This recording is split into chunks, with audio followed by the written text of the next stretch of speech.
हरिओम. मनशक्तीच्या online उपक्रमामध्ये आपलं सगळ्यांचं हार्दिक स्वागत. आज 16 ऑक्टोबर कोजागिरी पौर्णिमा. आपण जोशी काकांसोबत योग ग्रंथाचा अभ्यास करत आहोत. सगळ्यांना नम्र विनंती की त्यांनी आपले ऑडिओ व्हिडिओ बंद ठेवावे. पुढील सूत्रश्री जोशी काकांकडे. हरिओम. सर्वांना हरिओम. सर्वांना नमस्कार. योग ग्रंथ अभ्यास जो आपण सुरू केलाय त्यातला हा आजचा 30वा पाठ आहे आणि विषययोग ग्रंथातला 12वा आणि आजचा विषययोग ग्रंथाचा शेवटचा पाठ असेल. याच्यानंतर जो पुढचा पाठ असेल त्याच्यामध्ये या सगळ्या 30 पाठाचा थोडक्यात समारोप आणि मग पुढच्या पुस्तकाचा प्रस्तावना अशा प्रकारचा पुढचा पाठ असेल. आज आपण शरीराशी संवाद एक अपूर्व ध्यान पद्धती ह्याचा पूर्ण विचार आणि पूर्ण त्याचा काय म्हणतात ते प्रॅक्टिकल करणार आहोत. म्हणजे पूर्ण ध्यान करणार आहोत. त्या ध्यानाबद्दलची सगळी माहिती घेणार आहोत. मागच्या पाठातच त्याची थोडीफार सुरुवात झालेली आहे आणि ती आज आपण पूर्ण करून आज प्रत्यक्ष ध्यान सुद्धा घेणार आहोत. विथ गायडेड मेडिटेशन जे आपलं नेहमी आहे त्याप्रमाणे सुरुवात करणार आहोत. तर नेहमीप्रमाणे प्रार्थनेने सुरुवात करूया. आपण आपापल्या ठिकाणी प्रार्थना करा. ब्रह्मानंदं परमसुखदं केवलं ज्ञानमूर्तिं द्वन्द्वातीतं गगनसदृशं तत्त्वमस्यादिलक्ष्यम् एकं नित्यं विमलमचलं सर्वधी साक्षिभूतम् भावातीतं त्रिगुणरहितं सद्गुरुं तं नमामि. मूकं करोति वाचालं पङ्गुं लङ्घयते गिरिं यत्कृपातमहं वन्दे परमानन्दमाधवम्. स्वामीजींचं महाशून्य बिंदूचं पुण्यस्मरण आणि राष्ट्र कल्याण प्रार्थना. हे राष्ट्र मोठे झाले पाहिजे यासाठी अखंड परिश्रमाबरोबर वातावरण शुद्धीही झाली पाहिजे. या दोन्हींची एकत्रता आम्ही करत आहोत. मानवता कल्याणमस्तु, राष्ट्र कल्याणमस्तु, व्यक्ती कल्याणमस्तु. आपण ह्या योग ग्रंथाचा जो काही सुरुवातीचा भाग बघितला म्हणजे 30 पाठापैकी 18 भाग हे सगळ्या योग ग्रंथासाठी उपयुक्त अशी माहिती आपण ती बघितली. ती आपण बघितल्यामुळे एक अर्थात त्या माहितीच्या आधारावर मी हे सांगतोय की माहिती आपल्याला सगळ्यांना सांगितली गेलेली आहे. ह्या आधारावर मी बोलतोय की आपली एक पूर्ण बॅकग्राऊंड तयार झालेली आहे ह्या सगळ्या योग ग्रंथाच्या अभ्यासाची. आणि या योग ग्रंथाचा अभ्यासाचा विषय जो आहे तोच आपल्या सगळ्या अभ्यास वर्गांचा पहिला विषय असतो. तो म्हणजे इच्छापूर्ती हा विषय. आणि मग ज्याची जशी जशी इच्छा असेल तशी तशी त्याची इच्छा पुरी व्हावी. असे कुठली इच्छा काय असावी याची प्रत्येकाची वैयक्तिक भाग आहे. आता म्हणजे आपण त्याच्यासाठी सुरुवातीला हा विषयोग ग्रंथ आहे.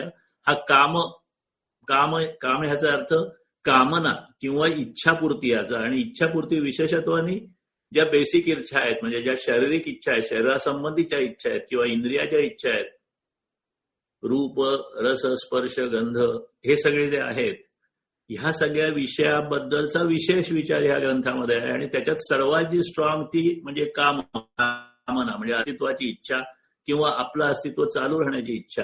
ही जी भाग आहे त्याच्याबद्दलचा विशेष विचार केलेला आहे याच्यामध्ये.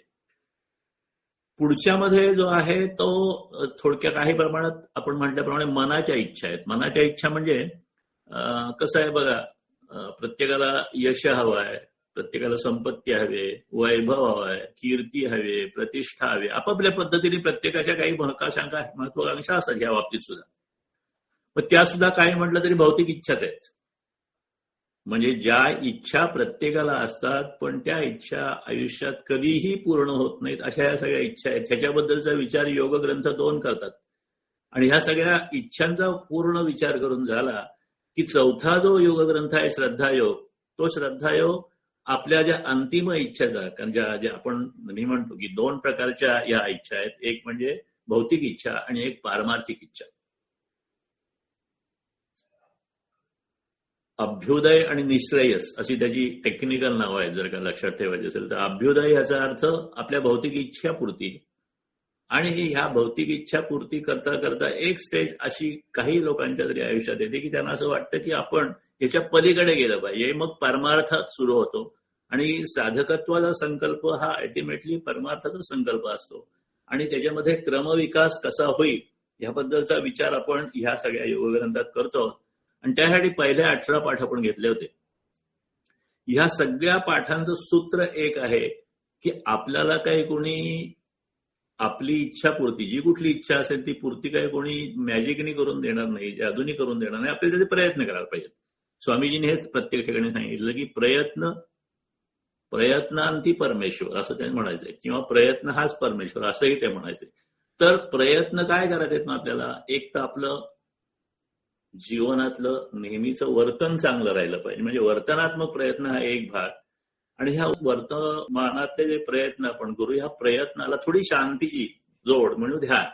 तर अशा पद्धतीने एकीकडे ध्यानाचा अभ्यास, शरीराशी संवाद हा ध्यानाचा अभ्यास आहे, किंवा षटचक्र साधना जी आपण आता बघणार आहोत किंवा याच्या पुढे सुद्धा बघणार आहोत, तो सगळा ध्यानाचा अभ्यास आहे. परंतु ध्यान किती अर्धा तास, पाऊण तास, 1 तास, जास्तीत जास्त एवढंच होणार. मग बाकीचे राहिलेले 24 तासापैकी 8 तास विश्रांतीचे गेले, तर मग जातात 16 पैकी समजा 1 तास तुम्हाला ध्यान आणि पूजेमध्ये गेलं, तरी बाकीचे 15 तास तुम्ही कसं वागणार? हा जो विषय आहे तो विषय म्हणजे आपण 2 पातळीवर हा सगळा अभ्यास करतोय. आणि तो अभ्यास ह्या योगग्रंथाच्या, पहिल्या योगग्रंथाच्या बाजूने करून झालेला आहे. वर्तनाबद्दल बऱ्याच गोष्टी आपण बघितल्या, आणि ध्यानाबद्दल मागच्या पाठापासून बघायला सुरुवात केलेली आहे. आणि इथे आपण आज हे शरीराशी संवाद ही ध्यान पद्धती विस्ताराने बघणार आहोत सगळ्या पद्धतीने. आणि ह्या परत बेस राहील आपल्या सगळ्या पुढच्या अभ्यासाचा, कारण हे प्रत्येक वेळेला आपण हे सगळं रिपीट करणार नाही. याच्यानंतर आपण ध्यान घेऊ तेव्हा ही सगळी थिअरी येईल असं नाही. तर अशा पद्धतीने आपण हा विचार करतोय. हा लक्षात ठेवावा ज्यांना खरोखरच हे सगळं व्यवस्थित समजून घ्यायचं आहे, कारण नाही समजून घेतलं तर नो वेस्ट ऑफ टाइम आहे मला वाटतं ऐकणाऱ्यांचं सुद्धा. जर का हे नाही समजलं आणि उगाच बघितलं तर मग आपण एक सिस्टमॅटिक प्रयत्न करतोय. तर आज आपण सगळं ध्यानाचं बघणार आहोत. आता मागच्या पाठाचा थोडा आढावा आपल्याला घ्यायचा आहे, परंतु तो आपण आढावा ही आता शरीराशी ही जी पद्धत आहे त्या पद्धतीचा विचार आपण करत असताना ते एक पहिली बेसिक कॉमेंट्री ऐकू आपण, की प्रास्ताविक आहे. म्हणजे हे सगळं ध्यान जे आहे, हे ध्यान आपण जे करतोय त्या शरीराची संवादाची एक अपूर्व ध्यान पद्धती जी आपण म्हणजे स्वामीजींनी विकसित केलेली आहे, मनशक्तीने विकसित केलेली आहे, त्याचं हे प्रास्ताविक आपण आता बघणार आहोत. आणि हे प्रास्ताविक साधारणतः एक 8-9 मिनिटं आहे, ते आपण ऐकूया. आणि हे प्रास्ताविक म्हणजे आपल्याला ही सगळी बेसिक माहिती देईल. नंतर प्रत्यक्ष ध्यान प्रक्रिया आपण थोड्या वेळाने करू, परंतु त्याच्यामध्ये आपण मागचा पण आढावा घेऊ. पण ही पहिल्यांदी प्रास्ताविक ऐका आपण.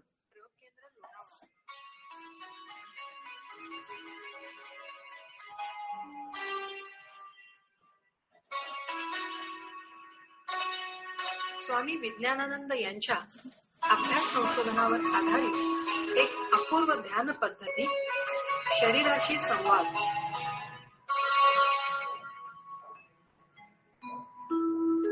ध्यान ही पौर्वात्याने जगाला दिलेली अनमोल देणगी आहे.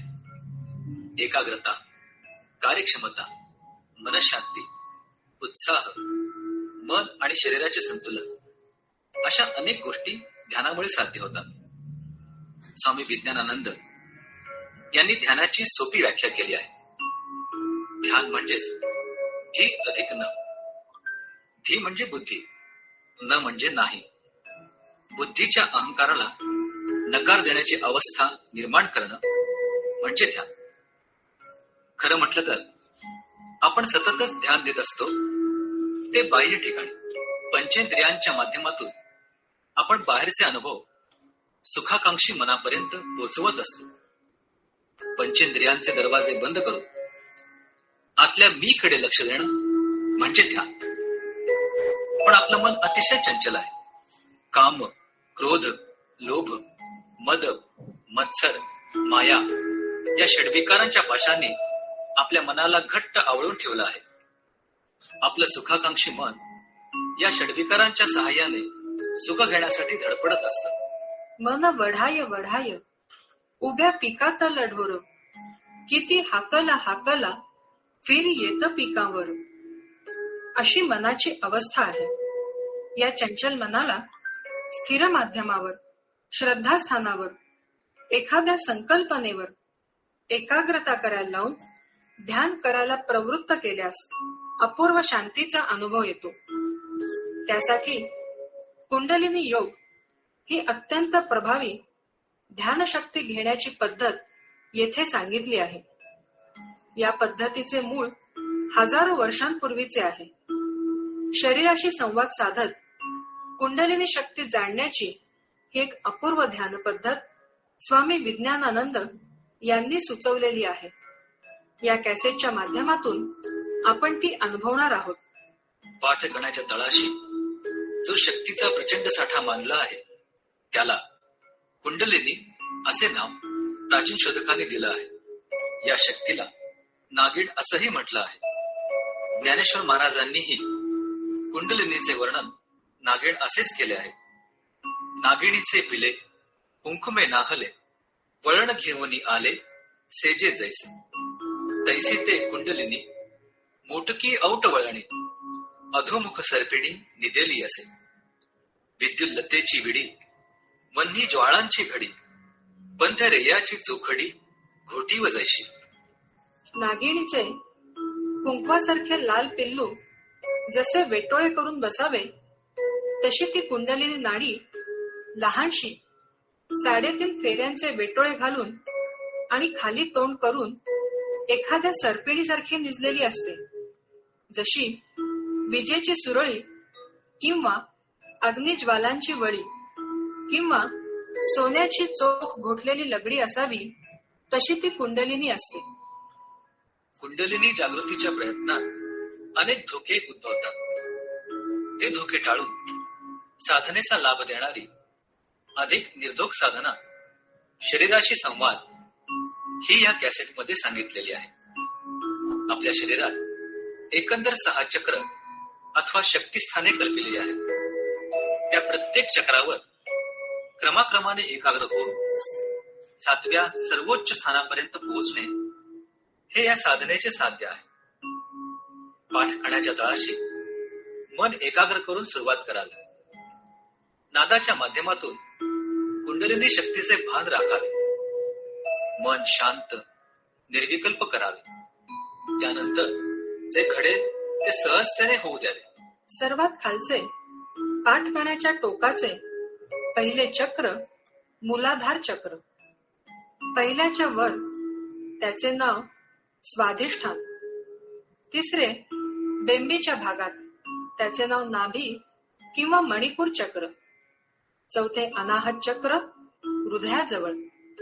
5वे विशुद्ध चक्र कंठाजवळ. 6वे मेंदूच्या भागात आज्ञा चक्र आणि 7वे सहस्र.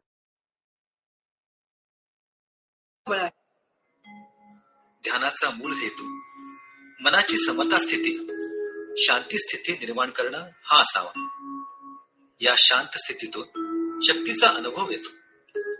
मनाची समता स्थिती यायची तर बाहेरच्या समतेसाठी काही निस्वार्थ कर्माचा संकल्प करणं आवश्यक आहे. त्यानं ध्यानाला बसल्यावर बाह्य विकल्प कमी येतील. ध्यानाला सुरुवात करताना ज्याचा निस्वार्थ तुम्हाला पटला आहे अशा कोणत्याही त्यागी, देशभक्त, मानवताप्रेमी व्यक्तीचे, देवाचे किंवा श्रद्धास्थानाचे स्मरण करण्यास हरकत नाही. ध्यानाला बसण्याची जागा शांत निवांत अशी निवडावी. कुटी किंवा गुहा निवडल्यास अधिक योग्य. कितीही बाह्य काळजी घेतली तरी भटकणारे मन भरकटतच राहते. त्यामुळे आंतरिक मनोनिग्रह हाच महत्वाचा आहे. बैठकीचे आसन पद्मासन किंवा सुखासन असावे. पाठीचा कणा ताठ ठेवावा आणि तसाच तो ठेवण्याची खटपट करावी. पण ध्यानाच्या सहजावस्थेत पाठीचा तोल थोडाफार ढळला तरी चालेल. आसन बैठक जमल्यावर डोळे अर्धवट मिटावे. बुब्बुळे नाकाच्या शेंड्याच्या बाजूने असावी. याचा अर्थ शेंडा पाहत बसायचे असा नाही, ती त्या दिशेने असावीत एवढंच. नंतर सहजतेने डोळे मिटले तरी चालतील. सोपेपणासाठी श्वासावर मन केंद्रित करून श्वासाच्या माध्यमातून मन मूलाधार चक्रापर्यंत न्यावे. श्वासावर मन केंद्रित करताना बुब्बुळे सहज धर्माने खाली श्वास दिशेकडे जातील. षटचक्रातील प्रत्येक चक्राला विशिष्ट वर्ण रंग कल्पिलेला आहे. मूलाधार चक्राचा आरक्त वर्ण, स्वाधिष्ठान चक्राचा पीत वर्ण, नाभी चक्राचा नील वर्ण, अनाहत चक्राचा धवल वर्ण, विशुद्ध चक्राचा धूम्र वर्ण, आज्ञा चक्राचा शुभ्र स्फटिक वर्ण आणि सहस्त्रार चक्राचा नाना वर्णांची एकत्रता अथवा कृष्ण वर्ण कल्पिलेला आहे. साधना काळात अनेक साधकांना या विविध वर्णरंगांची अनुभूती येते. शरीरातील कल्पित 6 चक्रे त्यांची स्थाने स्वतःच्या शरीरातल्या त्या ठिकाणी कल्पिणे अवघड जात असेल तर कॅसेट सोबत दिलेले कल्पना चित्र सुरुवातीच्या काळात समोर ठेवून ध्यान करण्यास हरकत नाही. या प्रास्ताविकानंतर आपण प्रत्यक्ष ध्यानाला सुरुवात करणार आहोत. या ध्यान पद्धतीत आपल्या अंतर्मनाच्या व्यासपीठावर आपल्या शरीराशी आपण संवाद साधणार आहोत. अत्युच्च ध्यानस्थितीत तुमच्या अंतरात्म्याचा तुमच्याशीच होणारा शब्देविण संवाद आपण अनुभवणार आहोत. आता योग्य आसन घेऊन आपण ध्यानाला बसत आहोत. शरीराशी संवाद साधण्यासाठी सहाय्यभूत प्रार्थना चिंतन पुढे उच्चारलेले आहे. त्या पार्श्वभूमीवर आपण ध्यान करणार आहोत. ध्यानासाठी शुभेच्छा.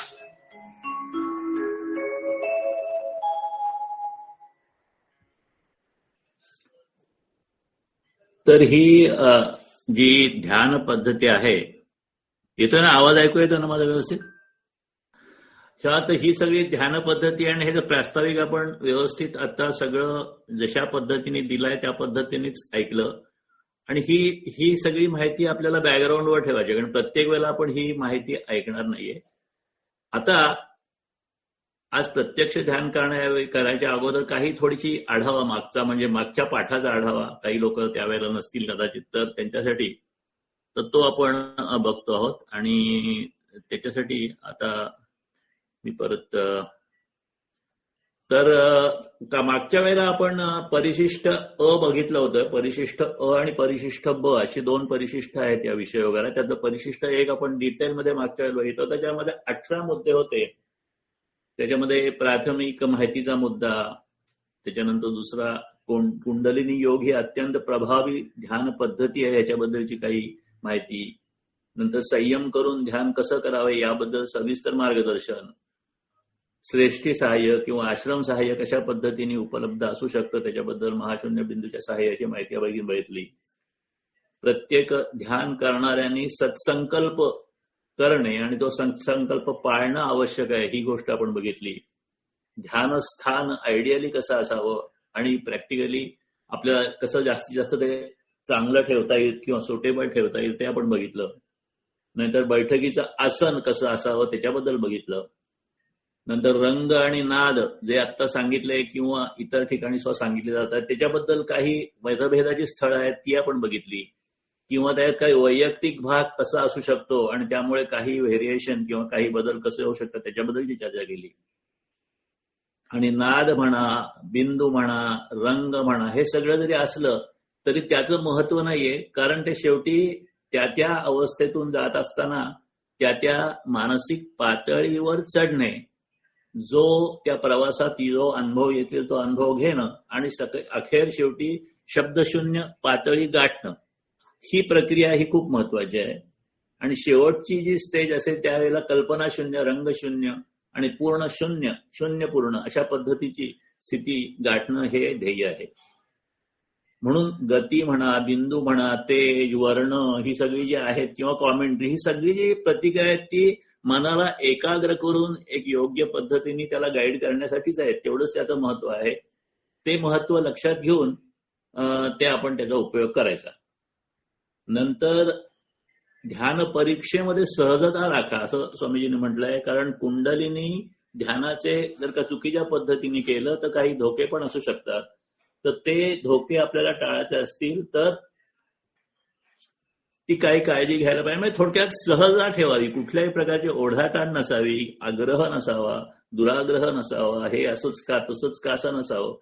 की प्रोसेसमध्ये जे काही सहज होईल ते अनुभवत राहावं. नंतर थोडा पूर्वतयारीचा भाग बघितला आपण की विवाहित लोकांसाठी हे विषयोग पुस्तक आहे. आणि विवाहित लोकांसाठी जी ध्यान साधना आहे ती सरळ, मगाशी जी आपण आकृती बघितली त्या सरळ जाणारी आहे. किंवा आता आपण प्रत्यक्ष ध्यान करू त्यावेळेला ती बघू. एक म्हणजे साधारणतः तुमच्या आपल्या मूलाधार चक्रापासून स्वाधिष्ठान चक्र, त्याच्यानंतर ह्या पोटाच्या इथलं चक्र, त्याच्यानंतर हृदयाच्या इथलं चक्र, अशी सरळ जाणारी साधना आहे ती विवाहितांसाठी आहे. परंतु अविवाहित आणि ब्रह्मचर्यांच्यासाठी थोडी वेगळी साधना आहे. त्याच्याबद्दल पण मागच्या वेळेला आपण चर्चा केली होती की आपण आकृती पण बघितली होती. आणि आज आपण मुद्दाम ती साधना करणार आहोत जी म्हणजे अविवाहित आणि ब्रह्मचारी लोकांसाठी आहे ती, की थोडी वेगळ्या पद्धतीची साधना जी कोणीही करू शकतं. परंतु विवाहित लोकांनी जी करायची ती सरळ साधना आहे. ती न करता आज ही आहे साधना. त्याच्याबद्दलची गायडेड मेडिटेशन आपल्याच मनशक्तीच्या साईटवर आहे, आपण ते बघणार आहोत, ते प्रत्यक्ष करणार आहोत. आणि त्याच्यामध्ये दोन्ही भाग आपल्याला बघता येतील. म्हणजे जे ऑप्शन्स पर्याय 1 आणि पर्याय 2 आपण मागच्या वेळेला बघितलं होतं ते. नंतर आपण ह्या प्रार्थनेत वापरलेल्या ज्या कल्पना आहेत, त्यातले जे शब्द आहेत, ते सगळं आपल्याला ही संकल्पना आपल्या मनात घट्ट होण्यासाठी किंवा मनात एकदा बसण्यासाठीच आहेत.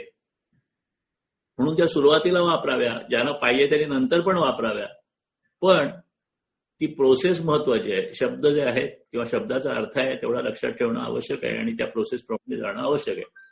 नंतर मन, आत्मा असे वेगळे वेगळे शब्द वापरले.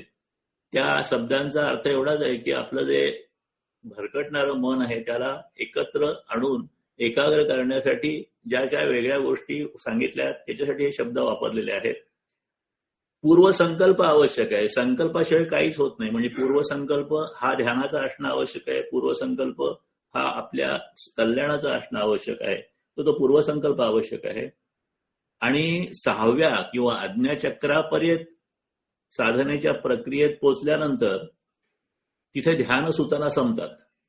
त्याच्यानंतर काहीही प्रयत्न करायचा नाही. तिथे पूर्ण शून्य व्हायचं आहे. तिथे अंतरात्म्याला शांतीत राहू द्या आणि जे काही पुढचं होईल ते होईल, त्याच्याबद्दल काहीही प्रयत्न करायचे नाहीत. तर अशा प्रकारच्या सूचना आपण मागच्या वेळेला ह्या परिशिष्टातल्या सगळ्या सविस्तर बघितल्या. त्याच वेळेला ही जी षटचक्र योग साधना आहे त्याच्याबद्दल सगळ्या चक्रांबद्दलची ऍडिशनल इन्फॉर्मेशन आपण घेतली होती. प्रत्येक चक्राचं म्हणजे त्याचं तत्व कुठलं आहे, त्याचा रंग कुठला असू शकतो, त्याला मंत्र कुठला आहे, त्या चक्राचं स्थान कुठे आहे, त्या चक्राचा प्रभाव कुठल्या कुठल्या शारीरिक भागावर किंवा शरीराच्या बाह्य भागावर किंवा अंतर्भागावर पडतो. त्याच्यानंतर या चक्रात जर का काही दोष निर्माण झाले तर काय शरीरावर काय परिणाम होतात, त्याच्यात जर का असंतुलन निर्माण झालं तर वर्तनावर काय परिणाम होतात.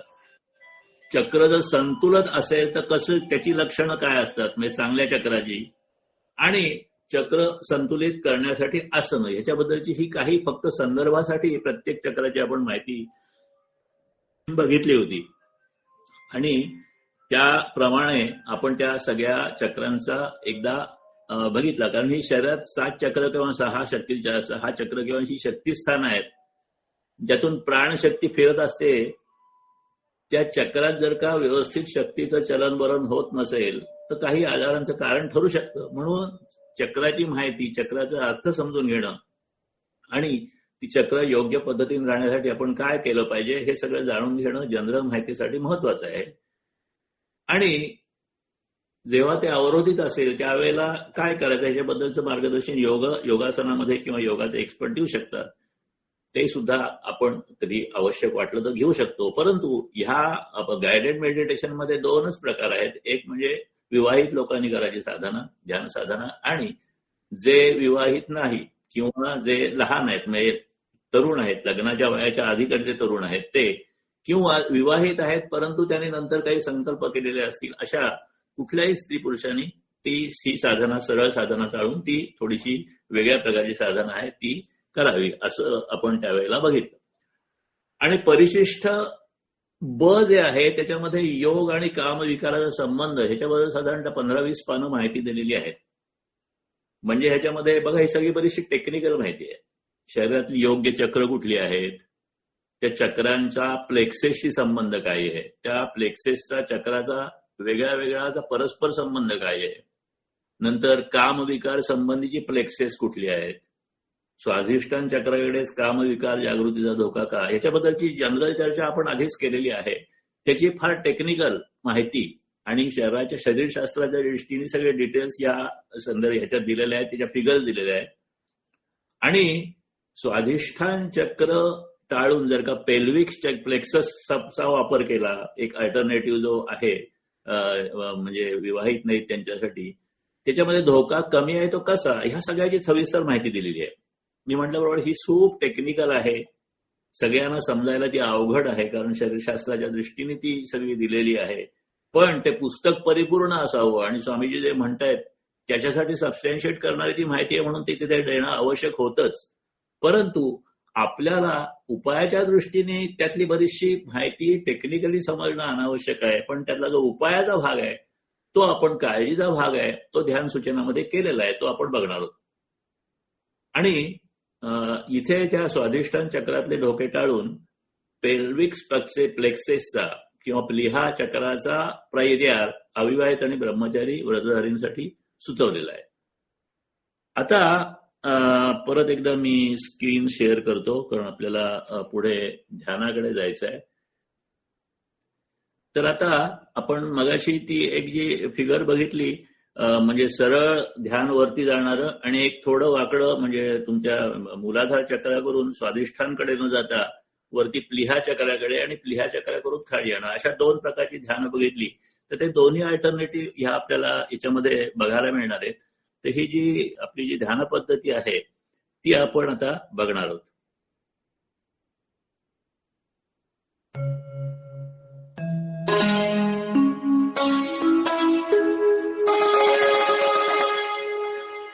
मनशक्ती प्रयोग केंद्र लोणावळा.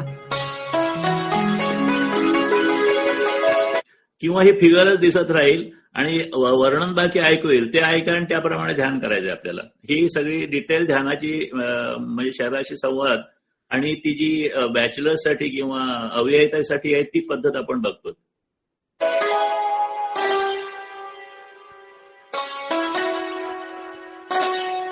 स्वामी विज्ञानानंद यांच्या अभ्यास संशोधनावर आधारित एक अपूर्व ध्यान पद्धती, शरीराशी संवाद.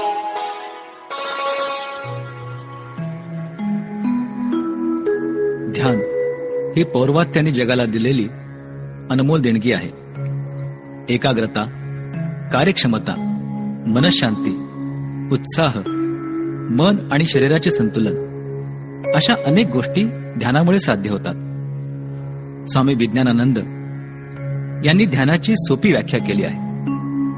ध्यान म्हणजेच धी अधिक न. धी म्हणजे बुद्धी, न म्हणजे नाही. बुद्धीच्या अहंकाराला नकार देण्याची अवस्था निर्माण करणं म्हणजे ध्यान. आपल्या शरीरात एकंदर 6 चक्र अथवा शक्तिस्थाने कल्पिलेली आहेत. त्या प्रत्येक चक्रावर क्रमाक्रमाने एकाग्र होऊन 7व्या सर्वोच्च स्थानापर्यंत पोहोचणे हे या साधनेचे साध्य आहे. पाठ कण्याच्या तळाशी मन एकाग्र करून सुरुवात करावी. या ध्यान प्रक्रियेत आपण सहभागी व्हावं, त्या प्रत्यक्ष म्हणजे ध्यान करावं आणि त्या इन्स्ट्रक्शन फॉलो कराव्या, म्हणजे अधिक जास्त चांगलं वाटेल. अर्थात ही फिगर घ्यायला बघायला हरकत नाही. नादाच्या माध्यमातून कुंडलिनी शक्तीचे भान राखावे. मन शांत निर्विकल्प करावे. त्यानंतर जे घडेल ते सहजतेने होऊ द्यावे. सर्वात खालचे पाठकण्याच्या टोकाचे पहिले चक्र मूलाधार चक्र. पहिल्याच्या वर त्याचे नाव स्वाधिष्ठान. तिसरे बेंबीच्या भागात त्याचे नाव नाभी किंवा मणिपूर चक्र. चौथे अनाहत चक्र हृदयाजवळ. पाचवे विशुद्ध चक्र कंठाजवळ. सहावे मेंदूच्या भागात आज्ञाचक्र आणि सातवे सहस्त्रार किंवा शून्य चक्र टाळूजवळ आहे. ध्यानाचा मूळ हेतू मनाची समता स्थिती, शांती स्थिती निर्माण करणं हा असावा. या शांत स्थितीतून शक्तीचा अनुभव येतो. या प्रास्ताविकानंतर आपण प्रत्यक्ष ध्यानाला सुरुवात करणार आहोत. या ध्यान पद्धतीत आपल्या अंतर्मनाच्या व्यासपीठावर आपल्या शरीराशी आपण संवाद साधणार आहोत. अत्युच्च ध्यानस्थितीत तुमच्या अंतरात्म्याचा तुमच्याशीच होणारा शब्दवीण संवाद आपण अनुभवणार आहोत. आता योग्य आसन घेऊन आपण ध्यानाला बसत आहोत. शरीराशी संवाद साधण्यासाठी सहाय्यभूत प्रार्थना चिंतन पुढे उच्चारलेले आहे. त्या पार्श्वभूमीवर आपण ध्यान करणार आहोत. ध्यानासाठी शुभेच्छा.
हे आत्म्या, तू एकाग्रता शक्ती मिळवण्याच्या अत्यंत उच्च अवस्थेला जाणार आहेस. बाजूला योग्य असं वातावरण करवेल तेवढं तयार केलेलं आहे. उरलेली शांती तू मनाने मिळवायची आहेस. यापुढे कानाने बाजूचे आवाज ऐकू नकोस. तुझ्या सूक्ष्मग्राही नाकातून केवळ जीवनदायी हवाच आत येऊ दे. या आवाजाशिवाय बाहेरचं सर्व जग बंद कर. तुझ्या आत्म्याचा साक्षात्कार करून घेण्याचा एक अपूर्व अनुभव तू घेणार आहेस. आता हाच संवाद 6 मुख्य ठिकाणी घडवायचा आहेस. कोहम, सोहम ही प्रश्नोत्तर मनातच ठेव आणि तुझ्या शरीरातल्या खालच्या भागांपासून सुरुवात कर. मांडी घालून बसला आहेसच तर कमरेच्या मागच्या भागापासून मेंदूपर्यंतचा भाग निवडूयात. तोच महत्वाचा आहे.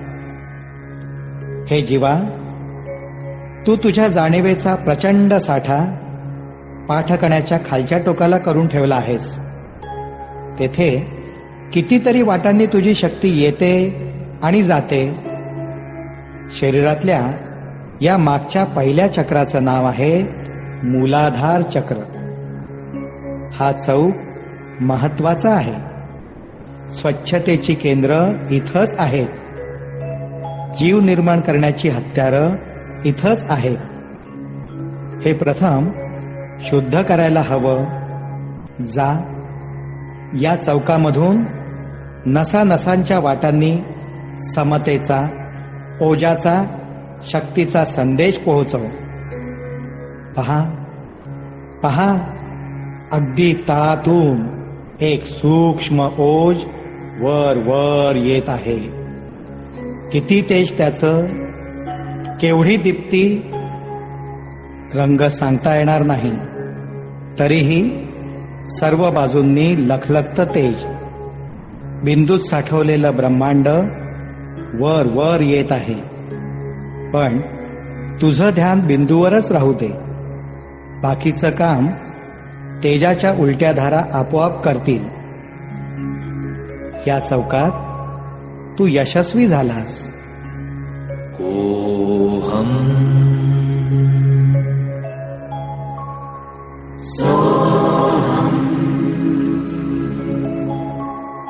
ओम तत्सवितुर्वरेण्यं भर्गो देवस्य धीमहि धियो यो नः प्रचोदयात्.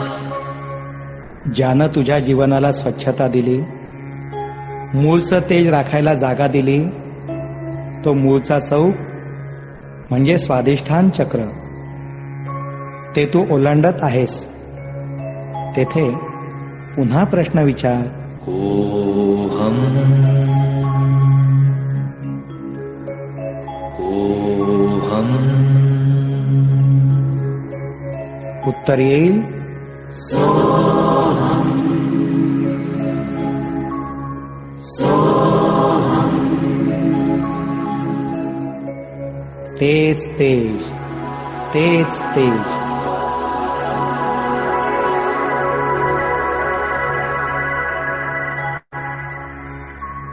रूढार्थाने ब्रह्मचारी राहूच शकत नसलास तर या चौकाच्या मध्यभागी येण्यापूर्वी डाव्या बाजूला सरक. वीर्य घालवून टाकणं, तुझी वीर्य शक्ती दुसऱ्या शरीर शक्तीत मिळवणं हे परावलंबी सुख नाही का? त्याऐवजी तुझी शक्ती कुठेही बाहेर टाकण्याऐवजी तू येतपर्यंत शोषून घेतलीच आहेस, ती आणखी वर खेच. स्वाधिष्ठान चक्राऐवजी प्लीहा चक्राकडे चल. तू वाचवलेली शक्ती, वर ओढून घेतलेली शक्ती, मागे घेतलेली शक्ती, शरीर यंत्रणेमध्ये शोषून घेतल्याचं सुख किती असतं याची तुला कल्पना नव्हती. त्या परमोच्च सुखाचा तू धनी झाला आहेस. शोषून घेतलेलं ते ओज रक्तातून तांबड्या आणि पांढऱ्या गोलकांमधून वाटण्याकरिता साठा करण्याचं काम या प्लीहा केंद्रामध्ये होत असतं. सळसळत्या तेजाचे ते प्रवाह तुझ्या शरीरावर कारंजासारखे थुई थुई नाचत जात आहेत. आनंदाने, तेजाने, प्रफुल्लतेने. यामुळे भौतिक पुनर्शक्ती ग्रहण बऱ्याच प्रमाणात होईल. ते होईलच, पण संयमाने संस्कारित झालेले तुझे सगळे रक्तकण आणि शरीरपेशी अधिक शक्तिसंपन्न होतील, तेज संपन्न होतील, ओज संपन्न सुद्धा होतील. या मागोमाग डौलात वर चढलेली ती शक्ती पहा, ती खालून वर आलेली सूक्ष्म बिंदू शक्ती, निराकार, तेजपुंज, वेगवान, वेलाशून्य, सूक्ष्मप्राय पण तरीही पर्वतप्राय. तुझ्या शक्तीचे आश्चर्य आता दुसऱ्या चौकात पोहोचले आहे. ॐ तत्सवितुर्वरेण्यं भर्गो देवस्य धीमहि धियो यो नः प्रचोदयात्. तिसरा चौक किती भव्य आणि महत्वाचा. नाभी केंद्रात, मणिपूर केंद्रात जसा दुसरा मेंदूच अवतरलेला आहे. पोटातले निरनिराळे अन्नरस, रसशक्ती याचं रूपांतर करण्याचं विलक्षण काम इथं चहूवाटाने होत आहे. याची शुद्धी तू एकाग्रतेने करतो आहेस. या सर्व कार्याला तू नम्र नमस्कार कर. त्याची चौकशी कोहम न करणार आहेसच.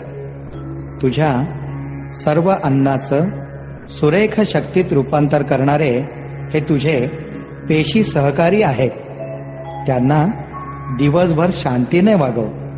संतापाचे लोट तू आत पोटात सोडणार नाहीस. त्यामुळे तुझं अन्न शुद्धच राहील. अशी तुझी बुद्धी शुद्ध राहो. याही चौकात तू यशस्वी झाला आहेस. ओहम ओहम ओहम सोहम सोहम सोहम. ॐ तत्सवितुर्वरेण्यं भर्गो देवस्य धीमहि धियो यो नः प्रचोदयात्. चौथ्या चौकात गतिशून्य गती तू अनुभवणार आहेस.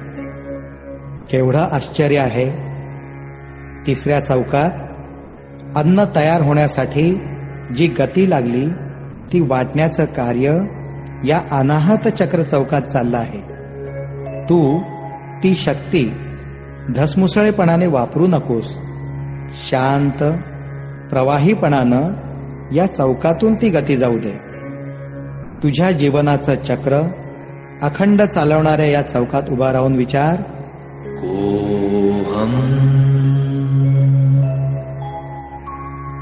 कोहम कोहम. केवढी नीरव शांतता, निस्तब्ध शांती, अगदी शांत शांत.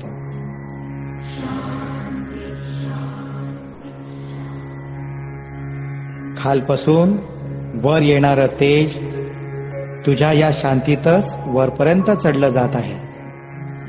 पहा, केवढा अपूर्व चमत्कार दिसतो आहे. डुलत डौलत येणारं ते तेज शक्तीनं ओतप्रोत भरलेलं आहे. केवळ तुझ्या एकाग्र शांतीनं पाहण्याचं भाग्य तुला येत आहे. ॐ तत्सवितुर्वरेण्यं भर्गो देवस्य धीमहि धियो यो नः प्रचोदयात्. पाचव्या चौकापर्यंत तू मजल मारलीस. या चौकाचं नाव विशुद्ध चक्र चौक आहे. वरून शुद्ध श्वासाची गतिशक्ती हृदयाकडे याच भागातून जाते. तर दुसऱ्या बाजूनं या कंठातच शब्द फुटतात. पण या क्षणाला शब्दाचा उपयोग काय?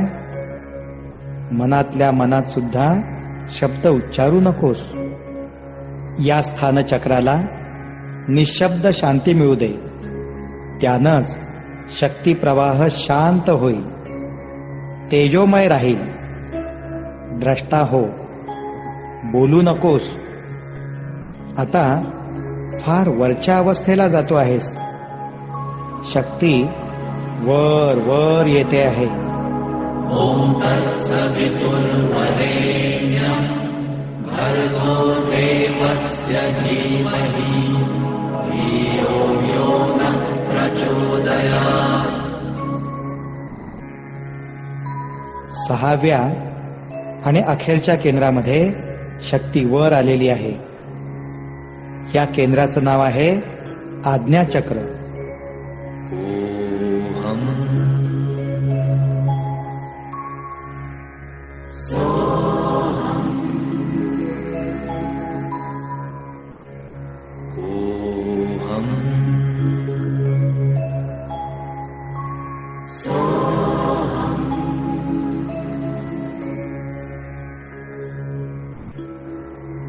अरे जीवा, इथूनच तुझ्या आज्ञा सुटत होत्या. पाहण्याच्या, ऐकण्याच्या आणि तुझ्या सगळ्या आज्ञा वल्गना इथूनच सुटत होत्या. जरुरीपेक्षा जास्त संकल्प करण्याचं स्थळ इथंच होतं. याच पेशींच्या साह्याने तू सगळ्या महत्वाकांक्षेच्या पाठीमागे सगळी शक्ती उधळत होतास.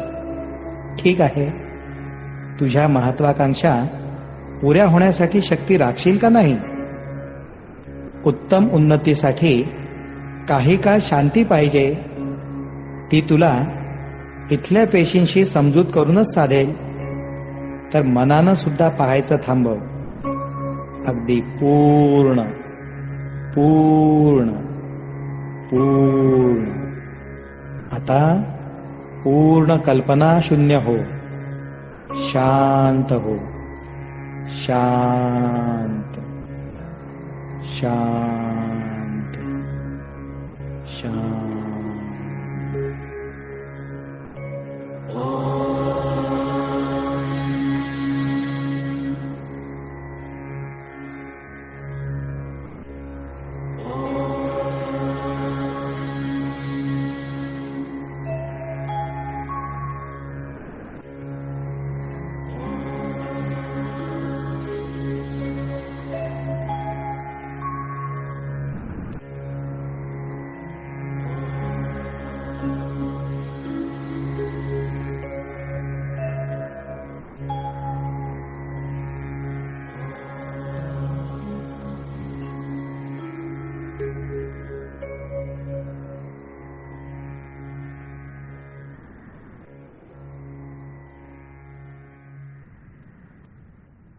हरि ओम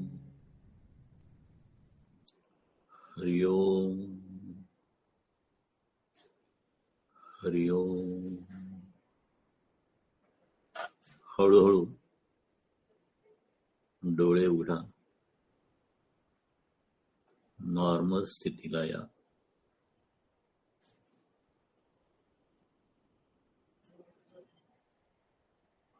तळवे हातावर घासून चेहऱ्यावर फिरवा.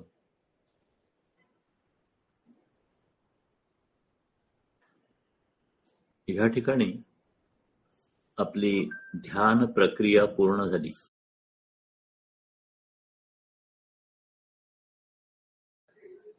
एकीकडे वर्तनाचे संकल्प, त्या संकल्पाचं पालन, निष्काम सेवा, आणि एकीकडे ह्या ध्यानाच्या शांतीची आपल्या आयुष्याला जोड. निष्काम उपासना. ह्या दोन्ही साधनेतून आपल्याला पारमार्थिक प्रगतीसाठी स्वतःची सिद्धी करता येते, स्वतःला सिद्ध करता येतं. आणि ह्या दीर्घ प्रयत्नानंतरच आपल्याला जे आपल्याला आवश्यक आहे अशा प्रकारचं यश किंवा आपल्या इच्छापूर्ती होऊ शकतात, असा संकल्प आहे. त्या योग ग्रंथातील एक ग्रंथाचा जो भाग आहे तो आपण या ठिकाणी पूर्ण करतोय. आणि ही करत असताना आपण नेहमीची आत्मचिंतना प्रार्थना घेऊया आणि आजच्या पाठाचा समारोप करूया. मी प्रार्थना म्हणतोय, आपण या प्रार्थनेच्या स्थितीमध्ये आपापल्या ठिकाणी जा. माझ्या आंतरिक शक्तीला स्मरून मी माझे स्वतःचे खरे कल्याण करून घेण्याचा निश्चय करीत आहे. माझे व्यक्तिमत्व आजवर मी जसा वागलो तसे बनले आहे. माझ्या यापुढल्या प्रेरणा चांगल्या राखण्याचा मी निश्चय करीत आहे. मला आलेल्या वाईट अनुभवांबद्दल मी इतरांना दोष देण्याऐवजी आत्मचिंतन करीन. खोटे समाधान घेण्यापेक्षा धैर्याने आणि सद्बुद्धीने काम करीन. त्यामुळे मला यश मिळेल, शांती मिळेल आणि ती टिकेल. ज्या प्रमाणात मी हे चिंतन करीत आहे त्या प्रमाणात ती शांती मला आताही मिळत आहे. हरिओम तत्सत. ब्रह्मार्पणमस्तु. सर्वांना मनःपूर्वक धन्यवाद. हरिओम. हरिओम. हा, हरि. मला प्रश्नाचं उत्तर मिळालं, छान वाटलं. मला ध्यान चांगलं लागलं. आपलं जे बोलणं झालं होतं त्याच्याप्रमाणे हो, प्रयत्न नाही चालू अभ्यास केला. म्हणून म्हणलं हळूहळू अभ्यास केला की सुसत. आणि प्रत्येक ग्रंथाचा त्या ह्या सगळ्या रेफरन्स मध्ये अभ्यास केला की आपल्याला ते ग्रंथ पण कळतील, पुढचे ग्रंथ सुद्धा कळतील, जरी अवघड वाटत असतील तरी. कारण आपल्याला एका विशिष्ट पद्धतीने ते समजून घ्यायचे. धन्यवाद तुमच्या अभिप्रायाबद्दल ताई. आणि हो. शुभेच्छा. आणि कठीण वाटलेली जरी भाषा असली स्वामीजींची तरी तुम्ही सोप्या भाषेत सांगताय, त्यामुळे मन स्थिर होऊन एकाग्र होतं, हे विशेष आहे. म्हणजे भलते हो. सलते कुठलेच विचार येत नाहीत. छान ही छान. सगळी त्यांचीच प्रेरणा आहे, त्यांचीच कृपा आहे. नाही, खूप छान वाटलं. धन्यवाद. हरिओम. हरिओम. हरिओम. हरिओम. हरिओम.